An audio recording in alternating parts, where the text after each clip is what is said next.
हाँ जी दोस्तों, कैसे हैं आप? Very good evening. मैं बड़ी खुश हूँ आज, इसलिए आज ये मेरा दूसरा वीडियो।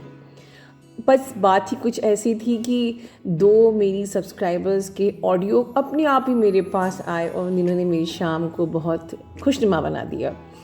उसके पहले, उनको सुनने के पहले मैं खुद भी एक और सब्सक्राइबर के बारे में आप लोगों को बताना चाहती हूँ। और रियली शायद उनको जब वो सुनेंगी तो उनके लिए भी सरप्राइज़ होगा कि मैं उनके बारे में यहाँ बता रही हूँ। वैसे हमारी सब्सक्राइबर है, हमारी डिवाइन फेमिनिन, हमारी सोल सिस्टर है। उनका नाम है तनुश्री। उनकी एक बहुत ही प्यारी सी कहानी ये है कि उन्होंने लगभग 3-4 दिन पहले मुझे व्हाट्सएप पे, जो मेरा सेशन चार्जेस 30 मिनट्स के होते हैं, वो मुझे उन्होंने अमाउंट सेंड किया और नीचे उन्होंने लिखा था कि मैम ये मैंने पेमेंट एक्चुअली सेशन लेने के लिए किया था, बट मुझे लगा कि मुझसे ज़्यादा ज़रूरी ये अमाउंट अगर हम आपके सेव गर्ल चाइल्ड प्रोजेक्ट में दें, मैं करूँ तो मुझे ज़्यादा खुशी मिलेगी। और बाय चांस मैंने वो सीन ही नहीं किया मैसेज, बिकॉज़ मैं बहुत रेयरली मैसेजेस सीन करती हूँ व्हाट्सएप पे, because I am not allowed to spend much time on WhatsApp, because मुझे फैमिली कमिटमेंट्स भी पूरे करने हैं, अपना काम भी देखना है, so I am not allowed to give much time. तो 3-4 दिन हो गए और मैंने उनको कोई रिस्पॉन्स नहीं दिया। शी वॉज उन्होंने मुझे कुछ भी नहीं लिखा कि मैम मैंने आपको भेजा है, प्लीज़ चेक, कुछ नहीं। 3-4 दिन के बाद अचानक, आई डोंट नो वाई, मैंने उनका उनकी जो पोस्ट है, उनका जो टाइमलाइन है वो खोला and I noticed, oh my god, उन्होंने अमाउंट मुझे भेजा है donation, as a donation for save girl child project. और फिर मैंने उनको पहले सॉरी लिखा, फिर कहा कि थैंक यू सो मच और ब्लेसिंग्स दी थे सारी। बट उन्होंने मुझे बताया कि मैम ये 4 दिन मेरे लिए भी एक लेसन था, लेसन ऑफ माई पेशेंस। सो आप समझ रहे हैं, कभी कभी हम लोग सिचुएशंस में हम इतने इम्पेशेंट हो जाते हैं लाइफ में, हम ट्रस्ट नहीं करते हैं। बट उसने कहा कि मैम मैंने पेशेंस का टेस्ट खुद लिया, मैं डिवाइन टाइमिंग पे आप ज़रूर मुझसे कनेक्ट करोगे, और वो सच हुआ। जब मैंने उस एनर्जी को लेट गो किया कि ओके मैम खुद कनेक्ट करेंगी अपने आप, I am not going to ask, जब वो उस एनर्जी से उन्होंने लेट गो किया, तब मेरा मैसेज वहाँ पहुँच गया उनके पास। इसी प्रकार से एक बहुत बड़ा लेसन हम सभी के लिए कि हम क्यों नहीं अपने कर्म करें और बाकी सारा फल भगवान पे छोड़ दें, लेट गो करें, without any outcome inner work करें। ठीक है, अब मेरे लिए तो 2 चीज़ें हैं कि एक तो आपके लिए लेसन कि यस, आपको जो इनर वर्क करना है विदाउट आउटकम में अगर दिमाग में रख के करेंगे तो आप सिर्फ कंफ्यूज होएंगे, क्योंकि भगवान फिर आपको और कंफ्यूज करता है आपकी जर्नी पे कि आप ट्विन से डील कर रहे हो, या जो सोलमेट कार्मिक आते हैं वो तो कोई ट्विन नहीं है, या आप इस जर्नी पे ही नहीं हो।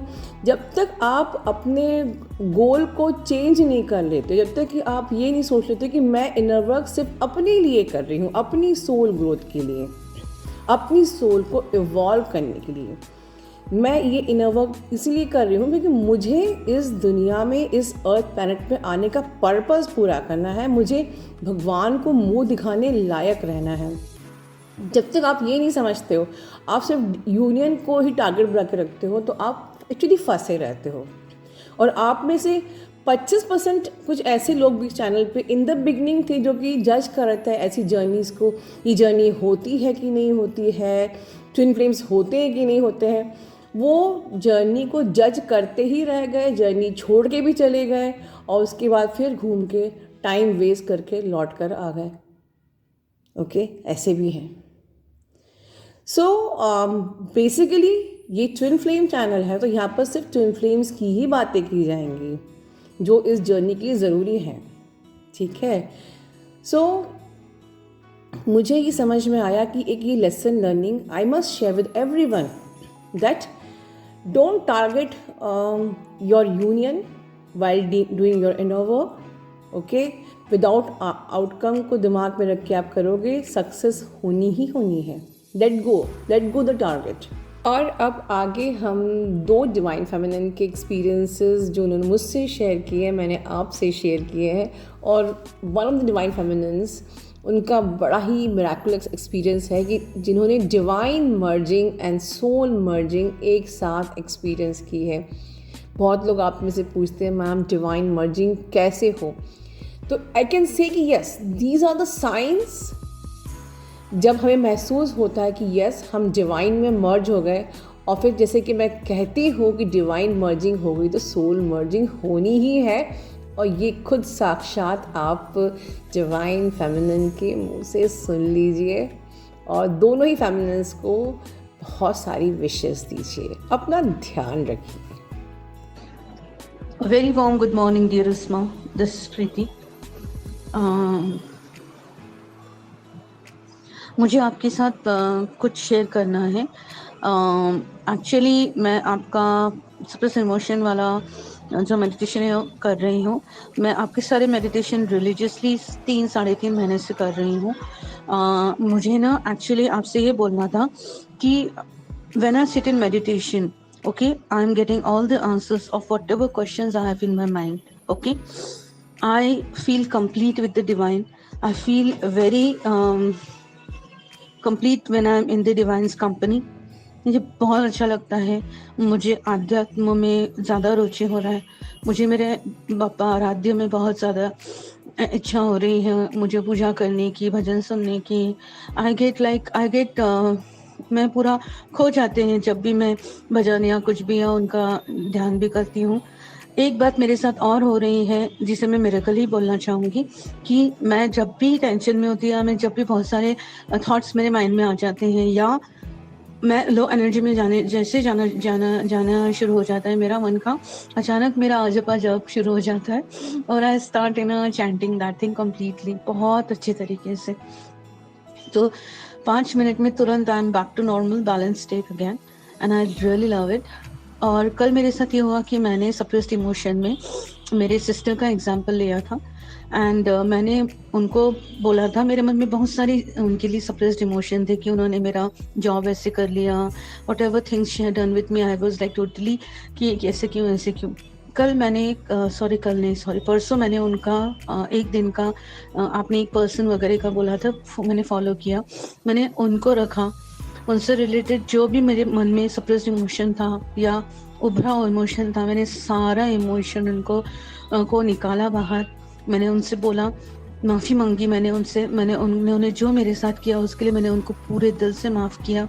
आज मैं मेरे सिस्टर के बारे में जब भी सोच रही हूँ, मेरे मन में सिर्फ उनके लिए ब्लेसिंग्स, अपने यहाँ ब्लेसिंग्स निकल रही. God bless you, God bless you, God bless you. मुझे बहुत अच्छा लग रहा है. मैंने कल सप्रेस्ड इमोशन का मेडिटेशन शुरू करा और मुझे ऐसा लगा जैसे आई गॉट मीन्स यूनिवर्स ने मुझे बोला कि अपने डीएम को रखो. आपके मन में जो भी आपके डीएम से रिलेटेड सप्रेस्ड इमोशंस हैं वो सारे बाहर निकालो. मैंने वही करा. जो मुझे लगता था कि मैं ये बोलना चाहती हूँ उनसे, मैं वो बोलना चाहती हूँ, मैंने वो सारे सप्रेस्ड इमोशंस और उभरे इमोशंस उनको पूरे उनका ध्यान करते हुए उनको बोल दिए. बहुत अच्छे से बात करा उनसे. मैंने बात करने के बाद मैंने मेडिटेशन कंप्लीट किया. Okay, then I went to sleep. उसके बाद मुझे बहुत ड्राउजी फील हो रहा था तो मैं सो गई. मैं जैसे ही सोई ना तो मुझे ना ऐसा लगा जैसे कि ना वाइट लाइट मुझे फील हुआ मेरे पूरे बॉडी में. ठीक है, वाइट बॉडी फील होने के बाद में मुझे ऐसा लगा जैसे मेरे साथ, मेरी सोल तो है ही मेरे साथ में, लेकिन मेरे पास में एकदम मेरे साथ में एकदम कोई और सोल भी है. Okay, and you won't believe it, अचानक से मेरा पूरा है ना मेरा जो front part of the body था ना वो पूरा इन्फिनिटी साइन में बदल गया, and I could feel his soul in me. Okay, मुझे कम से कम ये इमोशन 5 से 7 मिनट तक हुआ. I was like totally feeling his soul within me, in me and I was feeling like मैं बार बार वो इन्फिनिटी का साइन और दिखते जा रहा था मुझे। मुझे समझ ही नहीं आया कुछ कुछ देर तक। तो फिर I just let go that thing, और अचानक से थोड़ी देर बाद automatically I became normal and I slept. प्रणाम माँ। मैं आपसे शेयर करना चाहती हूँ अपनी रिवायरिंग सप्रेस्ड इमोशन का एक एक्सपीरियंस। एक्चुअली मैं इधर काफ़ी टाइम से रेगुलरली फॉरगिवनेस पे थोड़ा सा कर रही थी, क्योंकि मुझे लग रहा था कि मैं लोगों को माफ़ कर तो चुकी हूँ, पर फिर भी शायद डीप विद इन कहीं मुझ में है कि मैंने माफ़ नहीं किया है।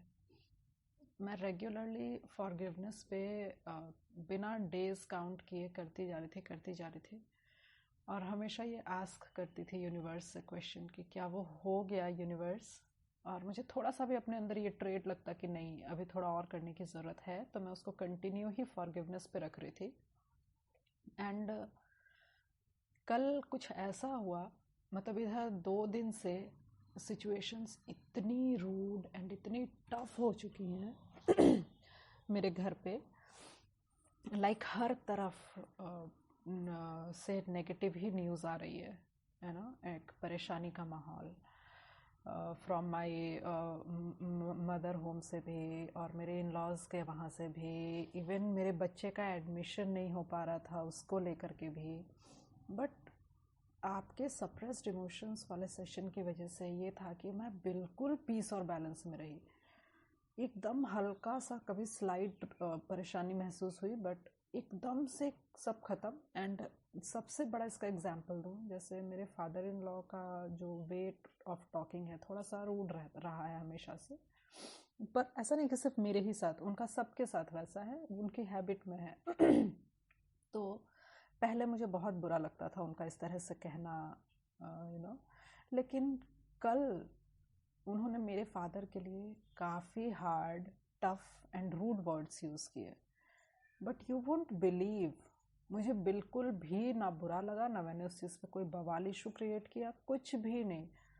मैंने बस इतना ही कहा अपने हस्बैंड से when he was back from his work. तो मैंने उनसे इतना ही कहा कि देखें, थोड़ा समझाएं, अच्छा नहीं लगता है। आखिर वो एक टीचर हैं, मेरे ससुर जी जो हैं वो एक शिक्षक रहे हैं, रिटायर कर गए। मैं कहा वो एक टीचर हैं, इस तरह का लैंग्वेज, इस तरह की भाषा उनको शोभा नहीं देती है, नहीं बोलना चाहिए। बस ऐसे ही नॉर्मल। मेरे हस्बैंड भी ये चीज़ बोले मुझसे कि इन चीज़ों पर तुम कितना रिएक्ट कर जाया करती थी, और कितने आराम से तुम, मतलब बस जैसे लगा ऐਵੇਂ कोई छोटी सी बात है, जबकि ये छोटी सी नहीं है जिस तरह की लैंग्वेज पापा ने यूज़ की है। मैंने कहा चलो कोई नहीं, उनको नहीं पता तो अभी क्या कर सकते हैं, परेशान है वो अंदर से, ठीक है बोल दिया, कोई नहीं। और फिर मैंने बस लेट को, मतलब मेरे अंदर बिल्कुल ये चीज़ नहीं है कि उन्होंने, और मुझे आज भी याद है 4-5 साल पहले जब ऐसा हुआ था, मैंने इस चीज़ पर कितना रिएक्ट किया था, कितना बवाल खड़ा किया था मैंने। बट सेम थिंग रिपीट हुई है, एंड मुझे बिल्कुल भी नहीं लग रहा है, मुझे लग ही नहीं रहा कि कुछ हुआ भी है। मेरे बच्चे के एडमिशन को लेकर के स्कूल में इश्यूज थे, वो भी क्लियर हो गए, जो प्रिंसिपल मान नहीं रहे थे वो भी बैठे माने। और आपके सप्रेस्ड इमोशंस के वजह से ही मुझे लगा कि मैं प्रिंसिपल से बहुत कायदे से कम्युनिकेट कर पाई, उन्हें एक्चुअल प्रॉब्लम समझा पाई। और वो मिड, अभी मतलब ये सेशन एंड होने में 3 मंथ है, और वो मेरे बेटे का टेस्ट ले लिए क्लास 1 के लिए ही, जो कि वो नहीं रेडी थे, लेकिन वो टेस्ट के लिए रेडी हो गए। उन्होंने टेस्ट ले भी लिया, और उन्होंने कहा कि हम आपको 1-2 दिन में कॉल करके बताते हैं कि क्या करना है। मैंने कहा जी थैंक यू। मतलब काफ़ी कुछ ऐसा माहौल है, बट मैं अंदर से बिल्कुल पीस एंड बैलेंस में हूँ।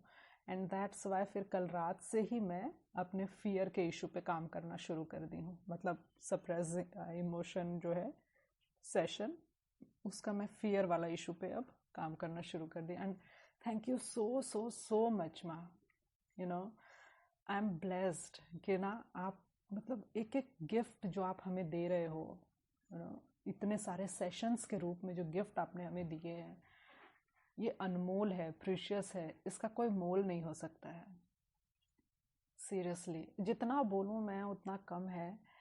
एंड फीलिंग सो हैप्पी कि मैं एक ट्विन हूँ, you know I am feeling so grateful to universe कि उन्होंने मुझे बनाया, मुझे उन्होंने इस जिम्मेदारी के लायक समझा। और मैं उनसे और आपसे ही प्रार्थना करती हूँ कि अपना आशीर्वाद हम लोगों पर बनाए रखें कि जिस जिम्मेदारी के लायक भगवान ने हमें यूनिवर्स ने समझा है उसे हम पूरा कर सकें। बस जिस भी बर्थ गोल के साथ हमने जन्म लिया, बस हम उसे पूरा कर सकें। आज मेरे दिल में इसके अलावा और कुछ नहीं है कि जिस भी सोल पर्पस के लिए भगवान ने इतने हम पर रिस्क लिया, हमें यहाँ भेजा, इंसान बनाया, क्या थे और क्या बन गए आज, तो उसको पूरा कर सकें इस लायक आप हमें बना रही हैं। एंड मुझे पूरा विश्वास है कि एक दिन आप मुझे ऐसा बना दोगे कि मैं अपने बर्थ गोल को पूरा कर पाऊँ।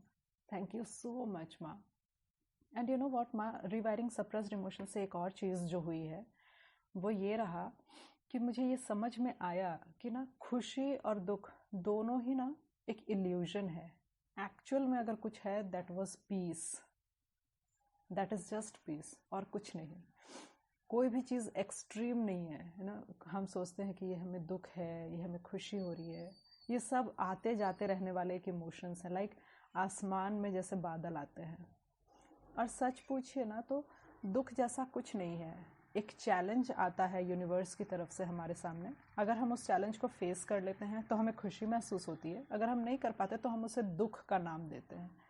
बट एक्चुअली में कुछ ऐसा नहीं है, ना खुशी जैसी कोई चीज़ है ना दुख जैसा कोई चीज़ है। ये भी मुझे आपके सप्रेस्ड इमोशंस के सेशन में ही ये चीज़ समझ में आई है जो मैं आपसे कह रही हूँ। थैंक यू थैंक यू माँ। जितना भी थैंक यू बोलूँ ना बहुत बहुत बहुत कम है। Thank you, I love you माँ। Thank you so so so much.